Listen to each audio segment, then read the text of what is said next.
माझे नातेवाईक जवळचे सगळे लोक आहे का नाही, पाहुणे रावळे सगळे लोक आहे का नाही, माझ्या नवऱ्याला आई वडिलांना नावं ठेवायचे, असंच व्हिडिओ बनवते तसंच व्हिडिओ बनवते, त्यातून काय भेटतं आणि काय होतं. हे बघा, मी लोकांचा कधीच विचार केला नाही. मला जे आवडतंय ना, मला जे पडतंय ना, मी ते केलं. आणि माझं अजून पण तेच तत्व आहे की जे स्वतःच्या मनाला माझ्या आवडेल ना, मी तेच करणार आहे. मी आजूबाजूचा जगाचा पण विचार करत नाही. माझ्या स्वतःच्या आईबापाचं ऐकाने मी बोलणं घेत नाही, स्वतःच्या नवऱ्याचं मी ऐकून घेत नाही. त्यामुळे ह्या कडेने पाहणाऱ्या कोला कुत्र्यांचं कधी ऐकून घेणार आहे. आणि माझं कसं आहे, मी एकनिष्ठ आहे, मी सरळ मार्गी आहे आणि मी कुठं चुकीची नाहीये.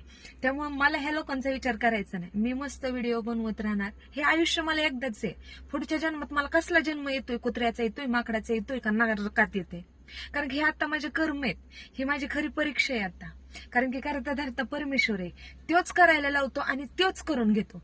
त्यामुळे मी फक्त ऐका माझ्या नवऱ्याशी प्रामाणिक राहून प्रत्येक गोष्ट करते. आणि हे आजूबाजूचे बोलतात ना, ह्यांच्या तोंडात बोट घालणार आहे एक ना एक दिवस.